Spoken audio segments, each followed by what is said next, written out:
Hello everybody, my name is Ray and I'll be going over Silverado Ranch Neighborhood.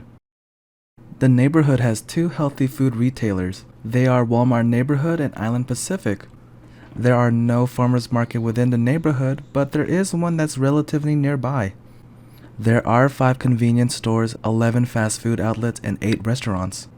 With the present infrastructure, the Modified Retail Food Environment Index score for the neighborhood is 7.69. The neighborhood would not be considered a food desert, but it can be claimed as a food swamp. The supports are the availability of fresh produce and the visibility of healthy food retail stores.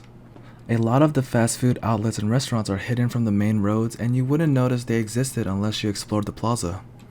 Now, the barriers are the abundance of fast food outlets and convenience stores, and the fact that 2 healthy food retail stores are in the same locations across the street from each other. The recommendations to improve the food environment is to use the undeveloped land next to the school and next to the park. The elementary school has a huge vacant area next to it, shown by the first 2 pictures below, that would be perfect for a community garden. The park, as shown in the bottom right picture, shows a large undeveloped landscape that can be an area for farmers markets. The physical activity environment for the neighborhood has some positives and some negatives. There is one large park in the far west area of the neighborhood. It is Silverado Ranch Park, however it can be argued that Silverado Ranch Park is actually 2 parks with a green space. There are also plenty of amenities to use within the park. It is the only park and green space within the neighborhood. There are no natural walking trails within the neighborhood, but there is a walking trail you can follow that is present within the park. There is a recreational building being built. However, it's within the park. Here are some pictures of the park's amenities, plus a baseball field as well as a trail marker. What are the supports and barriers? For supports, Silverado Ranch Park has a large area of deep greens and trees providing psychological benefits to visitors. This creates incentive to keep coming back. The park also provides a large amount of amenities as mentioned earlier. This includes playgrounds, exercise area, and sports areas. This is another incentive to keep coming back. For barriers, it's one park. Not everyone can access it, especially those living on the eastern side of the neighborhood. There's also no commercial buildings nearby. The nearest area for food and drinks is a 5 to 10 minute walk away, and this may be a deterrent for some people. So what do I recommend? Well, there are a lot of vacant lots across this neighborhood. To the left of this slide, there are 3 pictures of 3 vacant lots, and if you can see past the text, you'll see top-down view of the map with all the empty areas around the neighborhood. And these empty areas can be used to build more parks or green spaces. We can also put sidewalks in areas that don't have them to promote walking. We can also turn empty buildings into recreational centers such as a gym, a fitness center, or community center. I was surprised about the bikeability of the neighborhood. Bike lanes were not present at arterial roads such as East Silverado Ranch Boulevard, but they were present on residential streets such as Gillespie Street. The speed limit for the roads that had bike lanes on them were 35 miles per hour. Overall, the bike score for the neighborhood was 41 out of 100. The supports for bikeability are the presence of bike lanes and the wide streets the bike lanes are on. The wide streets provide extra space between the bicyclists and vehicles, but they tend to make people want to drive faster on those roads. Barriers include bike lanes being limited to residential streets, bike lanes are not visible, the lines for the bike lanes are hard to see and slightly faded in some areas. There's no indication that the road has a bike lane. My cousin actually lives in the area and I've driven over Gillespie Street several times. Walking to do the street analysis was the first time I noticed the road had a bike lane. And another barrier is the lack of buffers that separate the cars and the bicyclists. What should we change? We should include more bike lanes onto streets that have enough space for them. We can then add 18-inch wide buffers to bike lanes. We can then make the bike lane width a minimum of 5 feet. And if we wish, we can paint the bike lanes at the intersection green to increase visibility.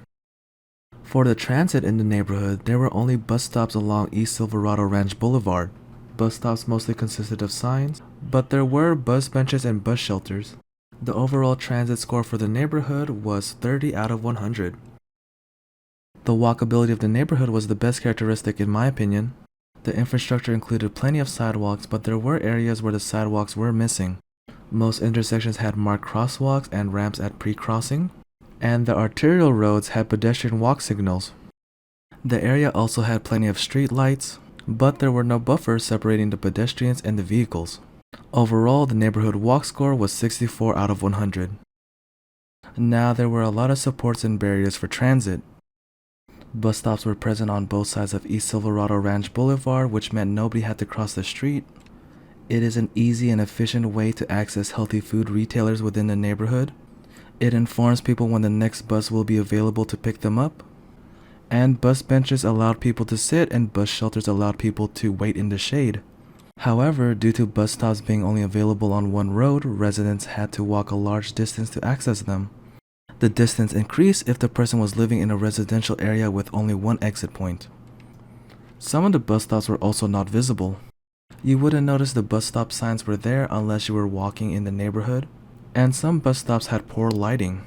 It could lead to somebody missing their bus, or it can become a safety issue.